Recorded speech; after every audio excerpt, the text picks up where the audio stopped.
do have a quorum, correct? Yes, Mayor, Mr. Scott. It just and logged on too? Ms. Okay, that's great. Garza. Okay. I call this regularly scheduled workshop meeting of the San Marcos City Council to order at 3 p.m. And can we have a roll? Mr. Prather, Mr. Scott. Okay, Mr. Gleason, Aye. Mayor Houston, Here. Ms. Garza, Here. Mr. Gonzalez, and Mr. Mendoza, Here. and Mr. Scott. Here. But you know, I'm having a real trouble hearing you, Mark. Okay, how's that? Is that a little better? Not really. How's that? Is that better? I'll get as close as I can. My volume's all the way up. Okay. It looks like Mr. Gonzalez is online too, but I don't. I don't see. Let me see. Is Mr. Gonzalez here too? I see his name online, but I don't see his face, so I'm, I think it's right here. oh, is it right here? logged in. Okay, okay, Okay. sorry. All right. All right, we run on our first thing, which will be citizen comment period. The San Marcos City Council welcomes speakers at work sessions and regular scheduled meetings. Persons wishing to speak during citizen comment or questions and answers portion of, to speak in person or online, sign up online at sanmarcostx.gov, government city council /citizen comments at city council meetings, or sign up in person at the city clerk's office. Either way, the deadline is noon the day of the meeting. If you request to speak online, a call-in number and link will be provided. And so let's move on to our citizen comment period. And we have 2 people signed up, I think, to speak. And Mr. Baker, yes. Hello, I'm Maxfield Baker. As it relates to the citizen comment sign-up period, I am using the new process of signing up online. I would like to point out that per my request last time, that hasn't been changed, where speakers might want to sign up to attend part of it in person, part of it on Zoom. Okay, great. I did not see that when I signed up, so great. It was before noon, so I'll double check that. The other thing is that it still allows speakers to sign up without having selected a speaking option. So I accidentally submitted my first one without clarifying which times I was intending to speak at. That's an easy technology solution to make sure people don't get lost in the sauce, as Councilmember Garza likes to say. The thing that I also wanted to talk about today, given that there's not really room on any of the agendas about it, is criminal justice and transparency. I had noted in previous citizen comments about the ongoing process of being involved with the Voices program, and really was hoping that that program would usher in a form of communication that actually felt like it made a difference. Again, it felt like it was all lip service by the time we were done with it. We ended the last meeting having met with local community organizations and the San Marcos Police Department with what I would surmise as, a good idea is a good idea unless you come after us. I've been really frustrated and pointed out the city's implicit and continued use of the thin blue line symbol. That symbol, again, to a lot of us, is a racist symbol that has been co-opted by the far right, like Proud Boys and fascists. And they use that symbol, again, co-opted it to suggest that we should never cross that thin blue line. That was originally put in my lap by a city employee calling me and submitting an anonymous complaint saying that they felt threatened in their workplace. I communicated all of this through Stephanie Reyes and the rest of staff, Chief Stapp, at the time Director Bert Lumbreras, and it all kind of just, nothing ever happened with it. I was dismissed. Even though it wasn't my concern, I brought it forward. I've continued to point out having that thin blue line on the food trailer that the police department uses for community engagement is pretty insulting to a lot of us, and is furthermore emblematic of the lack of movement we've seen on criminal justice reform as it relates to holding police accountable. I want to say that I'm still here. I'm ready to be part of those conversations if they're going to continue to happen, and I'm looking at Director Stapp here, or Chief Sandridge, y'all have my contact. Tell me when the next meeting is, because where we left off, it sounded like there isn't one. So I'm disappointed, and I hope I'm not wasting my time by continuing to advocate for more work to be done on these issues. Thank you. Thank you, Mr. Baker. And then we have Ms. Copoletta online virtually. Hi, good evening. My name is Professor Lisa Marie Copoletta. They call me LMC. Mark, you can call me Lisa Marie Copoletta. You don't have to call me Miss Copoletta. You and I used to be close friends, and we've now verified it through, and a lot of people were copied on that correspondence when I helped run your campaign.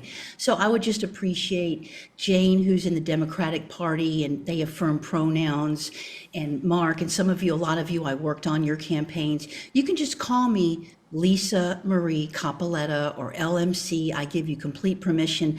I find it demeaning when you call me Miss. And Jane, you know, if you want to be an elitist and not acknowledge that everybody else in my professional sphere of influence calls me professor, that's your option. It looks petty. But from henceforth, I would appreciate if you would just call me LMC. Lisa Marie Copoletta, that would just be the most polite way. Just pretend like professor's my pronoun if it helps you get through that.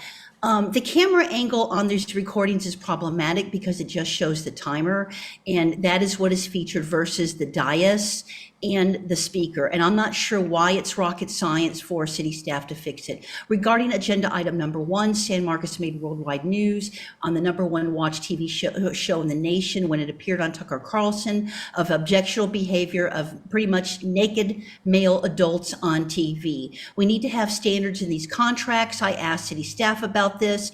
I also gave a speech about it. Mark, would you want your baby to see half-naked men downtown at some of these events? Jude, would you want to see Bonnie see half-naked men downtown at these events? Taxpayer funding is paying for these events, some of them, and I think you need to have standards so we don't see half-naked men walking around downtown in front of children. It's objectionable. They can have their half-naked men events at other components to city events. Now, these meetings where you're talking about like the situation with the item number 2, that should be at the 6 p.m. meeting, not the 3 p.m. meeting when everybody is at work. With the $4.4 million in salaries that city staff are giving them, you should be having weekly meetings. It's not enough time for us to prepare with all of these various agenda items. The contract was $88,000 for city staff to do a compensation study. $88,000 to give themselves raises. And quite frankly, I think it's fake transparency when you guys act like you care about the citizens, when you have this many agenda items that people can't get through. It's almost like you're paying air guitar, because I know some of you are not reading your packets.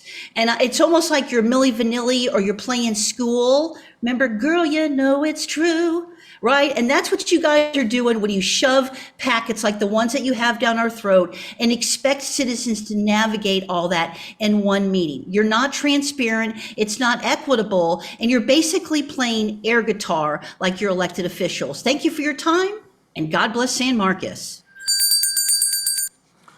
Okay, is there anybody else signed up to speak? No, sir. Okay, that brings us on to the presentations and item number 1. Receive a staff presentation, hold discussion, and provide feedback on proposed amendments to Chapter 19, Special Events of the City's Code of Ordinances. Okay, Ms. Reyes? Good afternoon, Mayor and Council. This afternoon's first presentation is in regards to proposed amendments to Chapter 19 of the City Code related to special events. Staff began work on this ordinance in 2019 and have collaborated citywide over the last few years to come to where we are now with the proposed amendments. The overall goal of this effort is to enhance the customer experience by making the special events process more predictable and consistent for organizers and staff. We hope this will allow staff to more successfully guide special event organizers through coordination and navigation of the planning process. Today's presentation takes a deeper dive into why we are proposing amendments to this section of the code and what those proposed amendments are. We currently have the proposed amendment scheduled for council consideration at the October 2nd meeting with implementation next spring. The presentation will be delivered by Assistant Director of Development Services, Elizabeth Ehlers, and Assistant Fire Chief, Jonathan Henderson. I'd like to hand it over to Elizabeth to kick off our presentation this afternoon. Thank you. Ms. Ehlers? Good afternoon, Council, Mayor. Elizabeth Ehlers, Assistant Director of Development Services. As Stephanie said, today we're going to go through our staff proposed changes to our special events ordinance, which has been a very long time in the making. Next slide, please. So why are we updating the ordinance now? The last time our special events ordinance was updated was almost 15 years ago, and we've grown a lot as a city in the last 15 years. We want to help ensure with these amendments that we're able to better provide consistency, safety, and equity for all events within the city. One of the ways that we'll be able to do that is by beginning to run all our special event permits through My Government Online, or as some of you also know it as My Permit Now, which is our permitting software. This will help streamline the process and enable clearer direction to our citizens going through all of our special events processes. Next slide, please.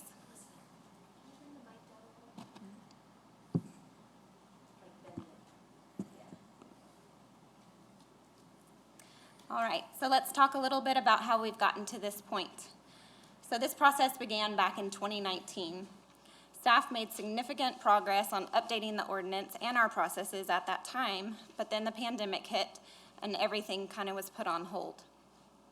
Special event permits have gone through many different departments being the lead, including Fire Marshal, the Police Department, and now where it lives currently, Emergency Management. As you'll see in just a little while, when Jonathan goes over some of the specific changes, who is ultimately the responsible official is one of the proposed changes, but being able to put the process into My Permit Now and allowing our citizens to apply online will provide significant administrative help through the Permit Center. This will allow each of the departments to better focus on what is pertinent to their tasks and responsibilities, and helping to spread some of those duties of issuing these very time-consuming permits. As you can see by all the staff behind me, which is only just a fraction of us, there are a significant amount of departments involved in our special events process. Over the last 3 to 4 years, over 25 people representing over 15 different departments and divisions have met to work through the details of this ordinance. I want to take just a moment to say aloud all of the departments you see below on the list who are affected by this ordinance, and it also speaks to how complicated this can become for our citizens trying to go through the process. So you'll see on there Animal Services, who are the ones that are dealing with any live animals at an event. You'll see Code Compliance, who are the ones that are dealing with all of the complaints before and after events typically. Our Communications Department, dealing with getting out the word for any events that might have special things that our community needs to know about. Destination Services, Arts, and Main Street are dealing with the city grants and sponsorships and our downtown. Emergency Management, our Marshal's Office, Fire, and PD are all dealing with the safety aspects. Health is dealing with our food permits. Parks and Rec are dealing with our city facility rentals and park rentals. Planning and Development Services is dealing with permitting aspects. Resource Recovery and Community Enhancement, dealing with trash and recycling. And Risk Management, also dealing with insurance when it comes to city facilities. Next slide, please. So with that, I'm going to go ahead and pass it over to Fire Marshal Henderson to go through some of the specific changes that are being proposed.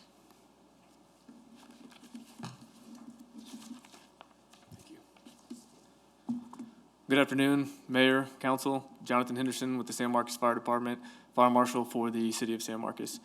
I want to start off by kind of reiterating a little bit of what Elizabeth just spoke about regarding our goals of consistency, safety, and equity. And part of how we are going to achieve this is by consolidating the departments that an applicant has to reach out to individually, and by providing responses with one voice through the application process through My Government Online. Could you go back one slide, please? Again, these are all the different departments that prior to now, depending on the complexity of your event, you would have to reach out to every single one of these departments in order to figure out, hey, do I need a special event from your department? What do I need from you?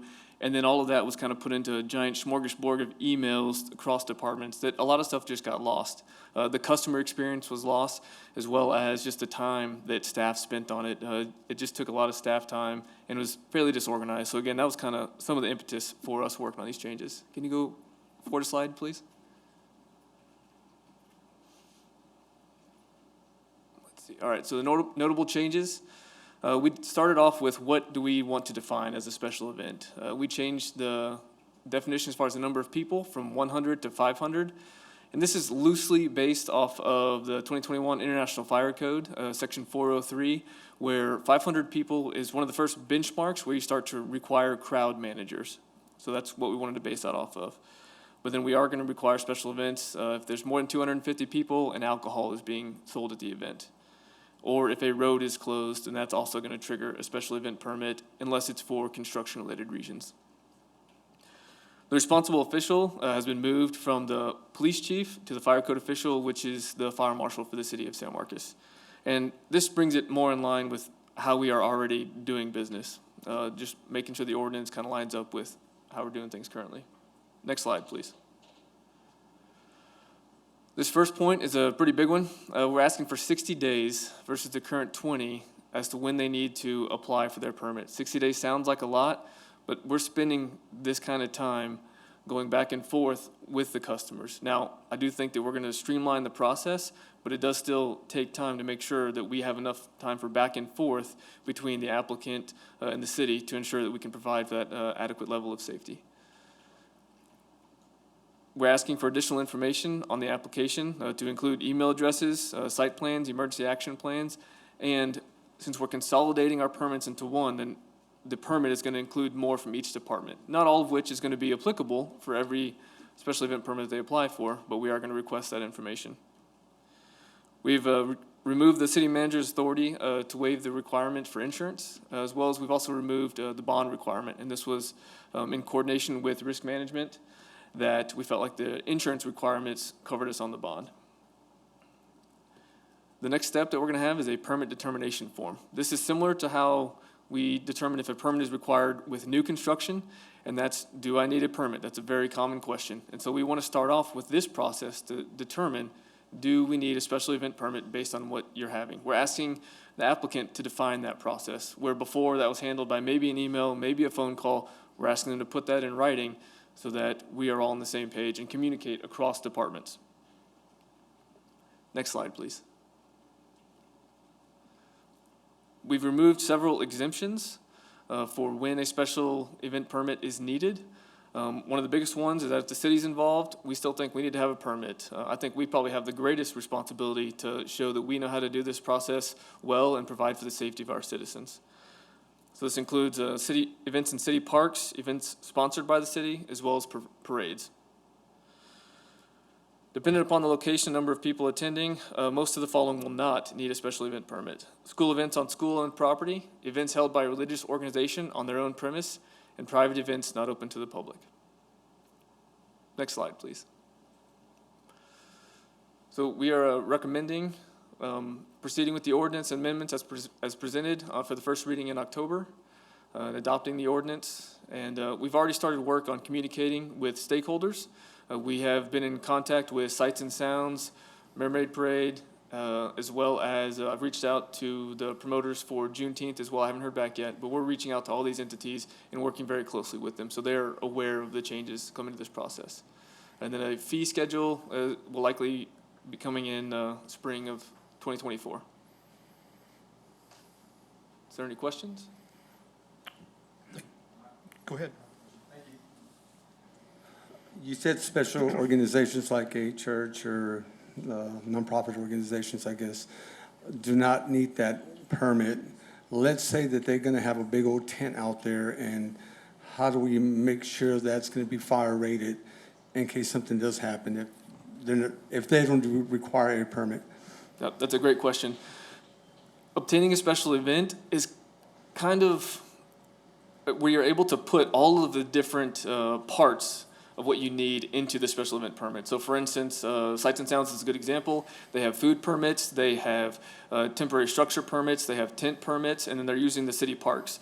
So we are putting all of those into the special event permit. Now, that's not to say that you could not need a special event permit, but you would still need to get a permit for a temporary tent or a structure. So we're still, that's not getting taken off the table. We're kind of trying to slice the pie a little bit and say, okay, you don't need the full-blown special event permit, but a temporary tent permit would be required and would go through the exact same permitting system, My Government Online, My Permit Now, just like the special event permit would. And again, that's also part of the special event permit determination letter is, okay, your event does not raise to the level of needing a special event permit. However, because you checked off these boxes, you will need these permitted items. Good answer, thank you. Councilmember Scott. Yeah, can you hear me? Hold on a second. People are calling me at the same damn time. Was the request by the city manager not to have that overruling authority, or was that something y'all came up with? That's one question. I think he means the waiver on the insurance, Councilmember Scott. Yep. Yeah, so the city manager, so we're asking that in the ordinance that the city manager not be allowed to waive the requirements for the city. Why would that be? Mandy, can you provide any help with that? Let me answer that. So, this wasn't something that I requested, Mr. Scott, to answer your question directly. It was something that the staff brought forward, and it was because when they looked at the risk that's involved in this, sometimes, honestly, it has been politicized by people going to council members to try to influence that decision, and it's something that is so much of a key risk factor that we need to make sure we mitigate against. So it needs to be more of an operational issue versus something that could become very politicized. So that's the reason why it's taking it out of that process. Okay, that makes sense. I was just wanting to, know the background behind that. I appreciate it.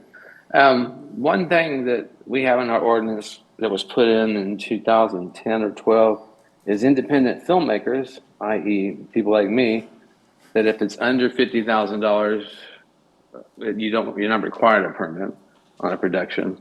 So does that still play? I can't speak directly to that. However, in the actual ordinance itself, and it's going to take me a minute to find it. Yep. So can I hold that? So I'm reading in the ordinance itself, and so the following events are exempt from the provisions of this chapter, and that includes events which are authorized under a separate agreement issued by the city. Yeah, and so that was kind of the film-friendly clause there. Okay, yeah, I didn't read it in your main thing, so I was curious about that. That's it for right now. I have another one, I just can't remember what it was right now.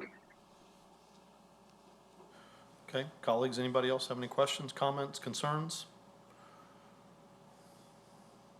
Mayor, do you have anything? Okay, all right, and then we will be seeing this on our regular agenda on the first meeting in October, is that correct? Okay, thank you, Mr. Henderson, appreciate it. Thank you. And then we are on to item number 2. Receive a staff presentation on fiscal year 2024 capital improvements program as contained within the proposed FY24 budget. Ms. Reyes, do you have any? Yes, I do. Our second presentation this afternoon is on the capital improvement program and will be given by Director of Engineering and CIP, Sean Condor. He'll go over some of the structural changes we are implementing over the next year to make the 10-year CIP more feasible and realistic. Part of this includes a more defined prioritization process that makes the CIP more cohesive with the budget and more aligned with our fiscal and staffing capacity. We first began highlighting some of the issues with the current budget process at the City Council visioning session in January. This was also discussed during the budget policy workshop in February and the P&Z in April. Also during the budget workshop and meeting August 7th. So this presentation is not the first time that it's been presented to the public. And the presentation is not required, but we just decided that it would be something that would be good to include as part of this process so that we can remind everyone about the items that are included in the presentation for the upcoming fiscal year. Thank you, Mr. Condor. All right, thank you very much. Next slide. So when we talked about the 10-year capital improvements process, we know there's some improvements we need to make, and so we are in the process of making those improvements. The 10-year CIP, as it stands now, it's exceeding capacity. It's really just not feasible to implement. So it's going to take a few years, but our goal is to present a CIP that is feasible and realistic when looking past year one. So we're going to get there by multiple strategies, but I think the main strategy is going to be focused on master plans, and that all starts with the comp plan, as shown here. So the comp plan will tell us where the growth is going to be, what we need to focus on. We use that comp plan to generate our master plans. And now those master plans, we get those projects needed to address their growth and improvements throughout the city. And so we're going to keep that going. We got some projects that we're in motion now. We got the wastewater master plan that's being updated. The transportation master plan will be updated once the comp plan's approved. The water master plan was just did a minor amendment back in 2022. And then we're in the process of scoping out the stormwater master plan right now. We have some funding coming forward for the parks master plan, I believe in this CIP or the next. And I know fire just did their master plan not too long ago. So we got them all in motion. We're going to keep them updated. And we're going to keep updating them so they're current and they help us prioritize those projects as far as what are the needs for the city. Next slide. So when you look at the 2024 CIP, we're looking at about 77 million. A little over 14 is general. Water, wastewater is 15.8 and 30. Stormwater is 7.7 and electric is just under 8. Now, we'll note, just as in we did the debt sale back a few months ago, you recall, we paid for the stormwater using the general funds. That is the intentions on this CIP as well, is we have the capacity to fund general and storm together. So you'll see that when the debt sale comes forward here in a few months, or well, probably in the January, February timeframe. I will note the full list of the 2024 CIP projects are in the packet if you want to see each of those projects and how much each one of those is. Next slide. So the next steps, the CIP will be submitted for approval with the budget this afternoon or this evening. We're going to continue to implement the process discussed in visioning, talked about in May, we talked about in October or August, but really want to continue to align the CIP with the budget process, create that link between the CIP and the budget. We're going to change the messaging to the public on timing. The message needs to be, we're going to get to do these projects when the funding is available, not as the CIP shows it. We want to aggressively pursue grant and alternative fundings for projects. We got several grants out there right now we're waiting to hear back on. We're hoping in the next 2 or 3 months we might hear back on a few of those. We want to plan for a future bond election. I don't think it's been clear in the previous CIP, so we're going to change the way the 2025 CIP looks so it's clear to you. This is what we're using money for now. This is what's going to be a potential bond election should we choose to go that route. Those bond election projects will continue to get delayed until we can afford them. We're going to delay projects as feasible until debt falls off or staff capacity increases. So when we looked at our debt models, pretty much every single one, all the 5 funds, they don't fall off until 2028, 2029. So what that means, in order to fund these CIPs, you either got to increase rates or you're going to have growth to help pay for that rates. And so that's kind of where we're at. We're looking at that growth with those models. We're looking at to see what we can afford, and we're going to make sure we present a CIP that we can afford. We're going to have to reduce scope of CIP projects to accommodate funding constraints. These projects that were feasible 10, 15 years ago, well, our CIP budget hasn't grown, but the project's costs have. And so we're going to have to dial back. We really need to focus on what needs to be done. And that's where the master plans come in. They tell us what really needs to be done. And we're going to try and address these other things as we can to afford it, if we can afford it. We're going to start the debt process sooner. So historically, you've seen the debt sale come in like April, spring timeframe. We're going to start working on that in October this year, which means it should get to you guys probably December, January, February timeline. What that'll do is allow us to get some of these projects done faster and quicker, because that's one of the complaints is it's been in motion so long, why is it going? Well, the funding needs to be loaded on the projects, and that will occur with the selling of the debt that much sooner. And so we've been working with John Locke on strategies and how that implements the budget process. So we've got a pretty good game plan worked out, and we'll be presenting that next year. We want to develop the CIP to align with City Council strategic plans. Next slide. I'm going to talk a little bit more about that. So when you look at the CIP as it relates to the strategic plan, there's 5 aspects we want to focus on. The quality of life and sense of place. So we're going to ensure the master plans align with the current comprehensive master plan. We're going to make sure to provide opportunities for public engagement to receive feedback from residents on CIP projects. We will ensure CIP projects in the downtown area are scoped to promote downtown vitality. And we're going to look for opportunity to include art in CIP projects. In terms of economic vitality, we're going to ensure master plans align with the current comprehensive plan to promote responsible growth. In regards to public safety, core services, and fiscal excellence, we're going to ensure debt models are coordinated with the CIP and consider the impacts of the CIP to the budget. We're going to also go pursue grant funding opportunities on CIP projects. We're going to develop and implement the CIP to main infrastructure needs. For mobility and connectivity, we're going to maintain and coordinate the transportation master plan to ensure multimodal transportation is included in the CIP projects. We're going to coordinate with Campo to ensure specific San Marcos projects are identified in the Safe Streets for All program. In terms of environmental protection, we're going to incorporate green stormwater and water energy conservation infrastructure into CIP projects. We will incorporate and anticipate future needs for the city into the CIP projects to mitigate future risks and create resilience in the infrastructure. Next slide. So for those of you looking for a copy of the full-blown CIP, we do keep a digital copy on our website. You go to the City of San Marcos webpage, Department of Engineering, 10-year CIP. If you want a hard copy, we have a hard copy available in our offices or at the public library. Coming soon, October 2023, we've been working 2 years to get a GIS map created. It's in the final steps of QA/QC. I plan on having that posted to our webpage in October. So you will see the approved 2024 CIP.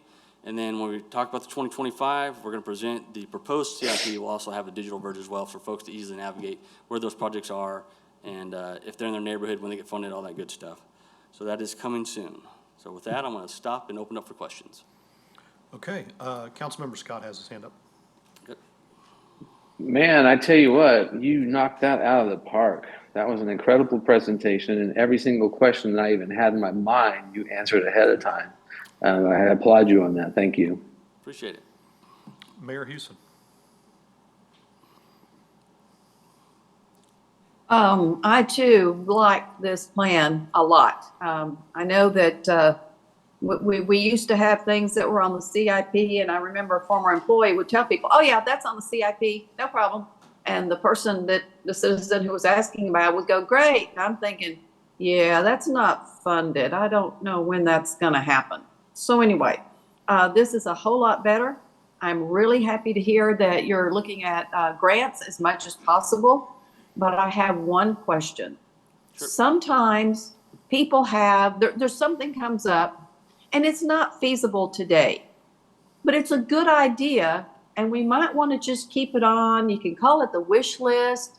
You know, if maybe somewhere some grant funding popped up that was very specific and this might be the only project that qualified. I don't want to lose track of those. Is there going to be a place somewhere that we can keep a list of that type of thing that wouldn't go in the CIP, but you know, we don't want to lose track of it?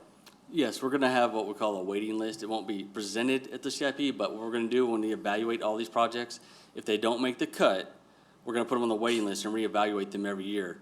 But ideally, the master plan will target that project. But as you mentioned, some projects just don't meet the qualification of master plan, but they make good sense in other regards. And so those will go on the waiting list. We'll evaluate them every year. If we get that council direction or the city manager office says, hey, we're willing to push this up in the CIP, we got the ability to make that happen. Okay, but I was serious about sometimes grant money is very specific. And just in case somebody comes across the grant money that might get that project done, doesn't cost the city, I know staff time, et cetera. Just want to make sure it doesn't get lost. So thank you, Mr. Condor. This looks great. Anybody else? Councilmember Gonzalez, Mendoza? No, okay. I too want to reiterate what the mayor said. I'm extremely happy, be looking forward to this GIS map. And I'm tell you how many times I've had to pull the booklet out, the binder out, and try to scroll through that and navigate that is extremely complicated. I love the fact you're going to separate out what is funded, what's done this year. People can see what's going on in their neighborhood, click on a project. I am very, very happy about that. So I want to thank staff for all that. And is there any other questions, comments, concerns on this item from anybody? Okay, and then thank you, Mr. Condor. Thank you. And then we're on to item number 3. The City Council will convene in executive session pursuant to the following sections of Chapter 551 of the Texas Government Code.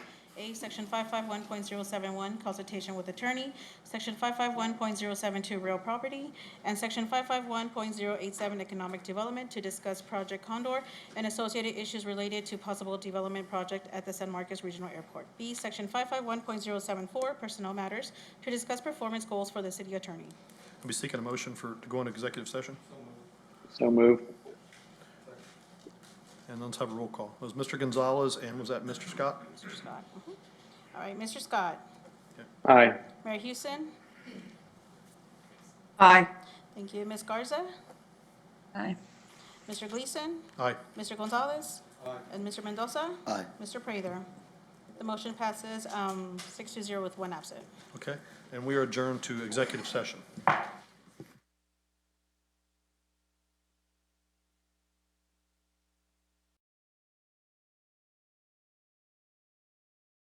All right, I'll bring us back out of executive session at 4:47. And that takes us to our questions and answers with press and public.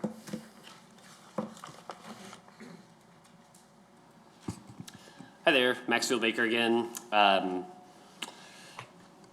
had a question about the, let's see, citizen access to meetings and information and just kind of transparency stuff.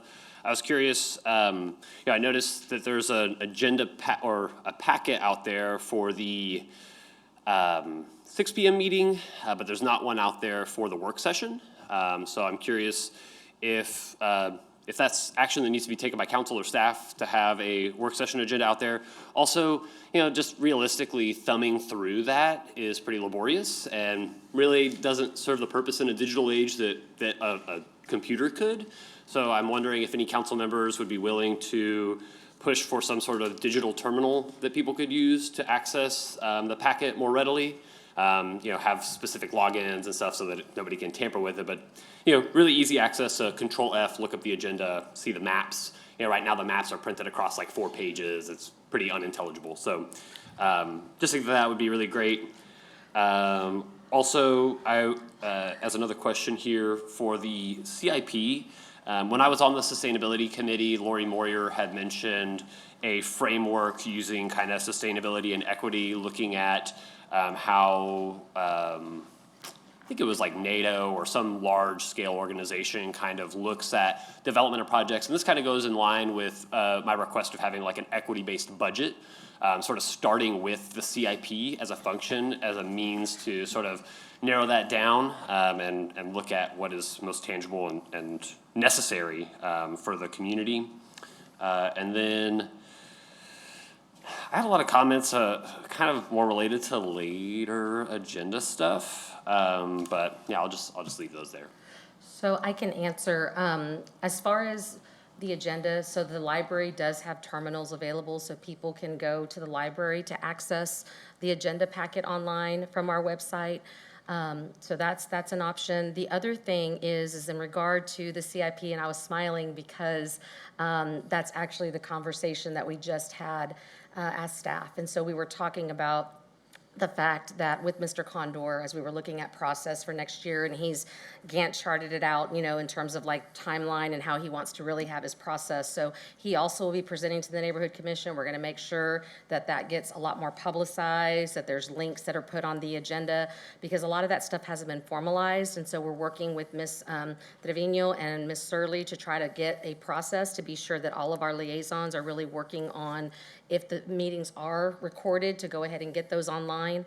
And so the CIP is going to be something that we are going to start with in terms of looking at it through an equity lens. So Grisel will be working with our CIP department and really looking at that for this upcoming CIP. So that is definitely in the works. And then is LMC online? She's not? Okay, anything else from my colleagues? All right, I will adjourn the work session at 4:50 and see everybody at 6 o'clock.